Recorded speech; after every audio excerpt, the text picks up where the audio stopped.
Hi mga bata! Ang lesson natin ngayon ay addition. Sino dito ang makakasagot ng 1 plus 1? Ang dali naman ng lesson dito. Ma'am, 1 plus 1 is equals to 2. Correct! Mga bata, 5 claps para kay Scarlett. Hindi niyo ba alam yun? Mga bata, science na tayo ha? Ilan ang planeta sa solar system natin? Ba't walang nagtataas ng kamay? Ma'am, there are 8 planets in our solar system. Correct! Siguro nag-a-advance reading si Scarlett. Lo, ba't parang walang alam yung mga kaklase ko? Okay, tatatakan ko ng star sa kamay ang makakasagot neto. What are the primary colors? Ha? Ba't ang dadali na subject dito? Last sem, nag-research lang ako eh. Ma'am, the primary colors are red, blue, and yellow. Wow! Mukhang may magiging top 1 na tayo ah. Hala, mukhang magiging top 1 pa ako dito. Namali siya na classroom. Scarlett Iha, namali ka daw ng classroom, oo. Lumipat ka na lang dun sa grade 12. Ano? Siya ba'y napunta sa kinder? Alright, may bagong dating tayo, class. Miss, pwede mo bang sagutin ito nasa blackboard? Ano yan? Madali lang yan. Madali? Sir, babalik na lang pala ako sa kinder. Buti ba doon magiging top 1 ako? Bye! Hala, nalipat na naman ako. Nasaan na naman yun? Ha? Kailan pa nagka-aircon sa classroom namin? Alamig. Class, bring out your iPad and Apple Pencil. Mag-lecture tayo, okay? Kopyahin niyo yung nasa projector. Ano daw? iPad na gamit ngayon? Grabe, ang yayaman naman ng mga tao dito. Ma'am, pwede mo ba ako magsulat sa notebook? Ha? Wala kang iPad? Class, di ba nasa school requirement natin na dapat may iPad kayo, okay? So, babalik ka na sa nanay mo. Di na uso yung notebook dito. Wala naman kami pambili nun eh. Oh, class, i-share nyo naman kung saan kayo pumupunta tuwing weekends. Ma'am, nasa Japan po kami tuwing weekends kasi malamig dun tapos may snow pa. Ma'am, sa Paris po kami. Nandun po kasi yung Eiffel Tower tapos sila mami po kasi mahilig mag-shopping dun eh. Lo, ang bongga naman ng mga to. Oh, ikaw Scarlett. Sa kwarto ko lang po ma'am. Kailangan po ba umalis? Hindi naman. Siguro mas gusto ni Scarlett yung nagpapahinga siya sa magandang kwarto niya. Class, magkukulak ako ng class funds ha? 1,000 each student lang. Ha? 1,000 yung class funds dito? Ma'am, card po yung mode of payment ko. Sure, patap na lang. Ayan. Ma'am, ako din po card. Ayan, okay na. Wala na akong pera. Ma'am, pwede ba ako bumalik sa dati kong school? Ang yayaman kasi ng mga tao dito eh. Ay, ganun ba? O sige, i-drop na lang kita ha? O ito po ma'am, card na lang. National ID. Mars, ikaw ba yan? Uy Mars, kamusta ka na? Mars, buntis ba anak mo? Paano mo naman nasabi, Mars? Ba't ganun? Ang laki ng tiyan. Imposible yun, Mars. Wala nga jowa yun eh. Ay naku, Mars. Tanungin na lang natin. Anak, punta ka nga dito. Ano yun, Nay? Anak, di ba wala ka naman jowa? Nay, aamin na po ako. May jowa po talaga ako. Pero di naman kayo nakikita, di ba? Nay, madalas po kami magkita. Pero di ka naman buntis, di ba, anak? Nay, may aaminin ako sa'yo. Isang buwan na akong... Naku, ayan na ba sinasabi ko sa'yo, Mars? Anak, ba't ngayon mo lang sinabi sa akin? Magkakaapo na tayo. Nagdadalang tae. Nay! Yes, anak? Si tatay po kasi nakita ko po ng isang araw may kasamang ibang babae. Humanda yung tatay mo sa akin. Few moments later. Mars! Uy, Mars, anong ginagawa mo dito? Mars, may problema ako. Ano yun, Mars? Pinalayas ako sa amin, Mars. Hala, bakit ka pinalayas? Nalaman nila na buntis ako. Buntis ka, Mars? Mars, di ko alam gagawin ko. Kalma ka lang, Mars. Mars, pwede bang dito muna ako manirahan? Ha? Ba't di na lang doon sa nakabuntis sa'yo? Yun na nga, Mars. Nandun ba asawa mo? Wala siya dito. Bakit mo hinahanap, Mars? Eh, sabi mo dun sa nakabuntis sa akin. Ha? Si tatay po kasi nakita ko po ng isang araw may kasamang ibang babae. Walang iya ka, Mars! OMG, grabe yung baha, oh. For sure, marami naman nakurakot si Dad. Paldo! Oh, Cheska, ba't ang aga mo? Di ba traffic kasi baha? Ay, opo ma'am, baha nga po eh. Kaya pinag-helicopter na ako ni Daddy para safe ako. Kawawa nga po yung mga tao eh. Wow, sana all. Yes Daddy?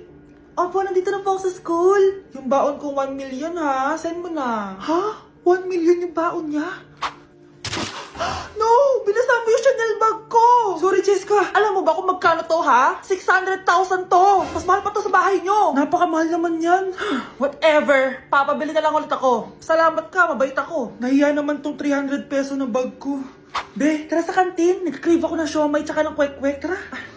Pwede bang sa Wolfgang na lang tayo mag-lunch? Hindi kasi ako sanay sa mumurahing pagkain. Be, anong kala mo sa akin? Anak ng CEO? Ano ba yan? Hindi ba kayo binibigyan ng allowance ng daddy nyo? Ako na nga lang. Hindi ka naman ganyan dati. Okay, class. Si Cheska na ang bago nating treasurer. Ma'am, wag si Cheska. Kukurakutin niya lang yung class funds natin. Parang tatay niya. Flood control, ayaw. Gastos, gusto. Kaya mayaman si Cheska kasi korap ang pamilya niya. Ang laki ng tax na binabayaran ko. Sa Disney Princess pala natin napupunta lahat. Habang kami, binabaha na dito. Ikaw pa helicopter lang. Wow, napaka-lavish mo naman. Tsaka, pairam muna ako nito Chanel bag mo ha. May ambag din ako dito, no? Hindi kami titigil hanggat walang nakukulong. Deserve niyong magdusa. Ayun na, bilisan mo! Hala, dugo ba yung pinampunas niya sa mukha niya? Anak, tingnan mo to, oh. Ano yun, Nay? Ha? Anak, ano yung nasa mukha mo? Dugo ba yan? Ginagaya mo ba yung pinupload ko? OA ka talaga, Nay. G2G peeling solution to. Gentle exfoliating to. Tinatanggal nito yung mga blackheads, whiteheads, tas nakakaliit din ng pores. 2 times a week ko to ginagamit, kaya instant glowing at smooth na yung texture ng skin ko. Ay, perfect yan, anak. Ang dami ko pa namang blackheads tapos ang laki pa ng mga pores ko. Charan! O, ito, Nay, sa'yo na to, ha. 199 pesos lang yan. Thank you, anak, ha. Huwag mo na ulit ako gugulatin ng ganun, ha. OA ka lang talaga, Nay. Nay, alis na ako. Anak, nagtoothbrush ka ba? Parang medyo may amoy. Ha? Oo nga. Pero nagtoothbrush naman ako, Nay. Sigurado ka bang hindi fake yung nabili mong toothpaste? Di ko alam, Nay. Nay, nakauwi na ako. Oh, anak, anong nangyari dyan sa mukha mo? Nagre-rejuve ka ba? Ha? Ha? Na-sunburn ako, Nay. Naglagay naman ako ng sunscreen eh. Nangyari sa mukha ko. Ayak ka na naman eh. Sigurado ka bang hindi fake yung nabili mong sunscreen, ha? Di ko alam kung totoo yun, pero mura lang kasi yun eh. Bakit parang puro fake na lang nabibili ko? Bili na lang ako sa Shopee Mall. Nay, yung mga parcel ko, dumating na ba? Oo. O, eto. Ano naman yung mga yan, ha? Mga essentials, Nay, like this Belo Sun Expert Dewy Essence na buy one, take one. Alam mo na, malapit na ang summer. O, eto pa, Nay. Colgate Optic White, Purple Toothpaste at O2 Aromatic Menthol para sa fresh breath at whiter teeth. Anak, sigurado ka ba mga authentic yung mga pinagbibili mo, ha? Oo naman, Nay. Eto, sigurado na talaga ako dito dahil sa Shopee Mall ko to nabili. Nandito na kasi mga big brands pero lower than SRP. Ayan ang gusto ko, sa sigurado. Lahat dito 100% authentic. Kaya kayo, shop na dahil sigurado sa Shopee Mall. Samahan niyo ako magpaligo kay Ravi. Tara, calm down. Ravi, say hi. Ayun na. So alam niya na yung spot niya kung saan siya maliligo. Binabasa ko muna siya para kapag sinampo ko siya, mabula na. Kami, boy. Oh. Ayun, ganyan lang siya. Like that. So guys, si Ravi lang yung dog na nagstay sa amin kasi yung previous namin dogs, yung isa poodle and then yung isa yung shih tzu. Parang 3 months pa lang sila, tapos parang nagkasakit ata ng parvo. And then yun, nawala. So na-trauma na ako sa mga small dogs. And then sakto, nung birthday ni Honey Bunch, nag-request siya for a golden retriever. Here's Ravi, nandito na siya. He's been around for 2 years na. And ang laki niya na, guys. Sobrang taba niya na. Do you like this massage? So ang goal namin is at least once a week, mapaliguan namin siya. So babanlawan na natin si Ravi. O go, come here, boy. Dahil iniwan na ako. Ken. Ito yung spot kasi kung saan dinadry ni Honey Bunch si Ravi eh. So, dito siya magdadry. Hi ka muna. Ayan na, Ravi. Hi. Here, boy. O, come here. O, belly Ravi. Come here. Ravi. Gusto nyo nang binabelly rub siya, guys. O, belly Ravi. O, belly Ravi. Guys, ano? Belly Ravi. Belly Ravi. Belly Ravi. Say bye-bye. Tama na. Ano to? Para na namang ulam? Mahal, pangako bukas may kakainin na tayo. Sinabi mo rin yan kahapon. Paano tong anak natin, ha? Paano natin ito bubuhayin? Mahal, please, magtulungan tayo. Makakaahon din tayo dito. Ayoko na. O ito, ikaw na maghalaga niyan. Mahal, please, wag mo naman kaming iwan. Babalik na ako sa dati kong buhay. Sa buhay na nakakain ako ng masarap. Sa buhay na nakakapag-party ako. Sa buhay na prinsesa ako. Ayoko na ng gantong buhay. Mahal, please, babawi ako. Kaya mo na yan. At wag mo na ako gugulin, ha? Anak, pangako hindi kita iiwan, ha? Nandito lang ako para sa'yo. Hindi kita papabayaan. Okay, Mr. Ramon?